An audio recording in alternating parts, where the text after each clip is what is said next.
मेरा नाम ऐश्वर्या है और मैं रायपुर में रहती हूँ।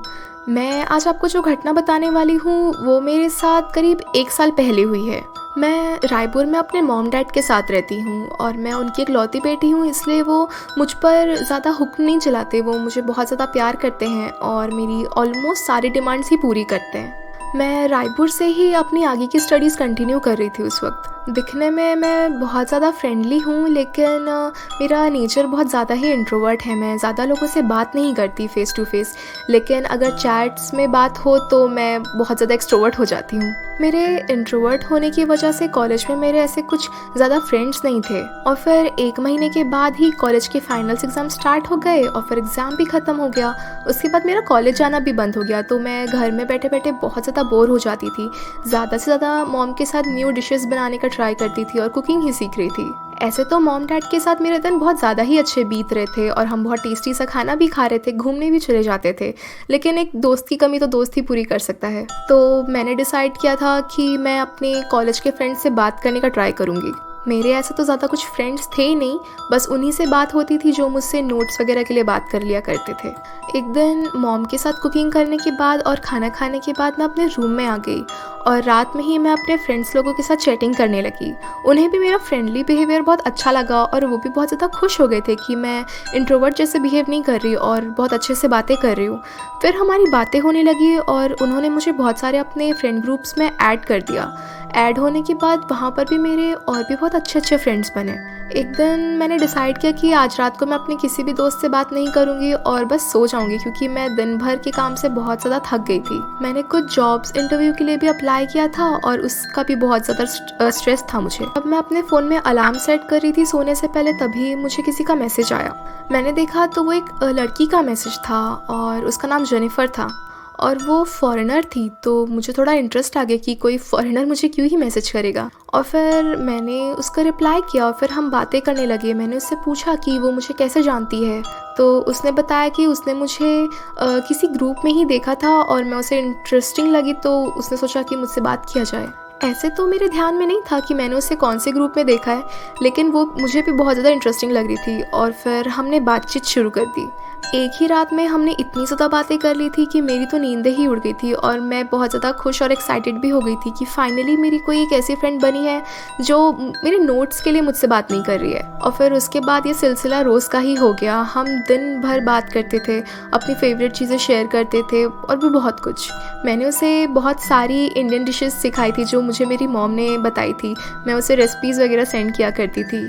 हमारी रोज़ बात होती थी और हर बात आखिर में वो मुझसे बस एक ही सवाल पूछती थी कि मैं उससे मिलने के लिए कब आ रही हूँ अमेरिका, और मैं बस उससे हमेशा कहती थी कि मैं बहुत जल्दी ही तुमसे मिलने आऊँगी। ऐसे ही बात करते करते बहुत ज़्यादा मंथ्स बीत गए थे और तब तक मुझे मेरी जॉब भी मिल गई थी। मैं फाइनली पैसे कमाने लगी थी और बहुत इंडिपेंडेंट फील करने लगी थी और मुझे ऐसा लग रहा था कि अब थोड़े दिन पैसे जमा करने के बाद मैं फाइनली अमेरिका जा पाऊँगी अपनी फ्रेंड से मिलने के लिए। मैंने जब इस बारे में जेनिफर को बताया कि मैं बहुत जल्दी ही उससे मिलने आ सकूँगी, तो वो बहुत ज़्यादा ही खुश हो गई और बहुत ज़्यादा एक्साइटेड हो गई। ये देखकर मुझे भी बहुत अच्छा लगा कि जितनी एक्साइटेड मैं हूँ उतनी ज़्यादा वो भी एक्साइटेड है। और फिर मैंने अपने मॉम डैड को कॉल किया और उन्हें इस बारे में सारी बातें बताई। उन्होंने कहा कि इस बारे में वो मुझसे डिनर में बात करेंगे, तो मैं रात का वेट करने लगी। उसके बाद फिर मैंने उन्हें ले दे के कन्विंस किया और फिर वो मान गए और फिर मैंने बहुत खुशी खुशी अपना डिनर किया अपने मॉम डैड के साथ और फटाक से मैंने अपनी फ़्लाइट भी बुक कर ली। मैंने फटाफट अपने ऑफिस में एप्लीकेशन सबमिट कर दिया और उन्हें बताया कि मैं कुछ दिन तक नहीं आ पाऊँगी। फिर मैंने फटाक से टैक्सी बुक की और एयरपोर्ट के लिए निकल गई। वहाँ पर मुझे थोड़ी देर वेट करना पड़ा। उसके बाद फिर मेरी फ़्लाइट ने टेक ऑफ कर लिया और मैं थोड़ी देर पे ही अमेरिका पर लैंड हो गई। वहाँ पर मैं करीब रात के 2 बजे लैंड हुई थी और मैं बहुत ज़्यादा थक गई थी। मैंने फटाक से दूसरी अपनी कैब बुक की और फिर अपने होटल के लिए निकल गई। जैसे ही मैं अपने होटल में आई, मैं बहुत ज़्यादा थक गई थी और सिर्फ सोना चाहती थी। मैंने फटाक से जेनिफर को मैसेज किया और उसे बताया कि मैं यहाँ आ गई हूँ और मैं बहुत ज़्यादा एक्साइटेड हूँ उससे कल मिलने के लिए। वो बहुत ज़्यादा खुश हो गई और फिर वो बहुत वियर्ड मैसेज करने लगी मुझे कि तुम मुझसे मिलने के लिए अभी आओ, मैं कल तक का वेट नहीं कर सकती, मैं तुम्हारा वेट कर रही हूँ। मैंने बहुत कोशिश की उसको समझाने की कि मैं बहुत थकी हुई हूँ, लेकिन वो मेरी एक बात नहीं सुन रही थी।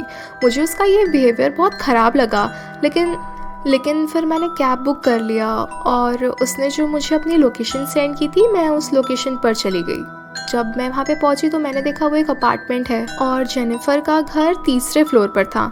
मैं फटाफट बिल्डिंग पे गई। मैंने सोचा आज बस उससे 5-10 मिनट की मुलाकात होगी, उसके बाद मैं बस सोना चाहती थी, मैं बहुत थक गई थी। पर मैं एक्साइटेड भी थी क्योंकि मैं उससे पहली बार मिलने वाली थी। जब मैं उसके फ्लोर पर पहुंची तो वो अपने फ्लैट के बाहर ही खड़े होकर मेरा इंतज़ार कर रही थी और मेरी तरफ देखकर वो हाय कह रही थी। मैं स्माइल करते हुए उसकी तरफ जाने लगी कि मैंने देखा कि वो अपने पीछे कुछ छुपाए खड़ी है। मैंने उससे पूछा कि तुमने अपने पीछे क्या छुपा कर रखा है, तो उसने कहा कि कुछ भी नहीं, तुम बस जल्दी आ जाओ यहाँ पर। जब उसने ये सब कहा तो उसके हैंड मूवमेंट्स हो रहे थे और तब मैंने बहुत क्लियरली देखा उसने अपने पीछे एक नाइफ छुपा कर रखी हुई थी। जब मैंने ये सब देखा तो मैं बहुत ज़्यादा घबरा गई और मैंने उसे एक वर्ड भी नहीं कहा और मैं वहाँ से भागने लगी।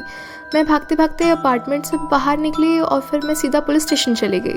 पुलिस स्टेशन में जो मुझे बातें पता चली वो सुनकर तो मानो जैसे मेरे होश ही उड़ गए थे और मैं खुद को बहुत डम समझने लगी थी कि मेरी कोई फ्रेंड बन गई और उससे मिलने मैं यहाँ आ गई। पुलिस स्टेशन में मुझे पता चला कि उस अपार्टमेंट में जो मुझे उसने एड्रेस दिया था वहाँ पर एक जेनिफर नाम की लड़की रहती थी और उसकी एक बेस्ट फ्रेंड थी। वो दोनों उस दिन अपने किचन में कॉफ़ी बना रहे थे कि तभी जेनिफर की बेस्ट फ्रेंड ने कहा कि तुम बाकी लोगों के साथ हैंग आउट करना बंद कर दो, मुझे पसंद नहीं है। पर ये बात जेनिफर को बिल्कुल भी अच्छी नहीं लगी और इस बात पर उनकी बहस होने लगी। उनकी बहस इतनी ज़्यादा बढ़ गई कि जेनिफर की बेस्ट फ्रेंड को बहुत गुस्सा आ गया और उसने जेनिफर का कत्ल कर दिया वहीं किचन में एक नाइफ उठाकर। उसके बाद उसने अपना गुनाह कबूल कर लिया और अब वो जेल में है। लेकिन फिर पुलिस वाले ने मुझे बताया कि आज भी जेनिफर की आत्मा अपनी बेस्ट फ्रेंड को ऑनलाइन ढूंढ रही है ताकि वो उससे बदला ले सके और उसने मुझे अपने अपार्टमेंट बदला लेने के लिए ही बुलाया था। ये सुनकर मुझे विश्वास ही नहीं हो रहा था, लेकिन जो मेरे साथ हुआ था उसके बाद इस बात पर विश्वास करना बहुत स्टुपिडिटी होती। और मुझे ये भी पता चला कि मैं पहली नहीं हूँ जिसने इस बारे में कंप्लेन किया है। मुझसे पहले भी और भी बहुत सारी लड़कियाँ आ चुकी इस बारे में कंप्लेन लेकर और ये चीज़ें तब तक कंटिन्यू होगी जब तक जेनिफर अपना बदला ना ले ले अपनी उस रियल बेस्ट फ्रेंड से। ये सब जानने के बाद मैं बहुत ज़्यादा डर गई थी। मैं वापस अपने होटल चली गई और अगले दिन की ही मैंने फ़्लाइट बुक कर ली। घर जाने के बाद मैंने अपने मॉम डैड को इसके बारे में कुछ भी नहीं बताया। मैंने उन्हें कोई मनगढ़ंत कहानी सुना दी। उस दिन रात को अपने रूम में बेड में लेटकर मैं बस यही सोच रही थी कि अब पता नहीं वो किसको अपना फ्रेंड बनाएगी और उसके साथ क्या करेगी। मैंने जब ऑनलाइन देखा तो उसके अकाउंट्स और चैट सब कुछ ही गायब हो चुके थे। उसने मुझे जिस ग्रुप का नाम बताया था मैंने उसके बारे में भी लोगों से पूछा, लेकिन कोई भी जेनिफर नाम की लड़की को जानता ही नहीं था। ये सब जानने के बाद मुझे ऐसा लगा कि मैं इंट्रोवर्ट ही ठीक हूँ, मुझे ज़्यादा लोगों से बात करने की ज़रूरत ही नहीं है। पर इस घटना ने मुझे बहुत बुरी तरह से डरा कर रख दिया था। मुझे आज भी उसका चेहरा बहुत अच्छे से याद है। वो बहुत प्रिटी थी पर मेरा एक्सपीरियंस बहुत डरावना था।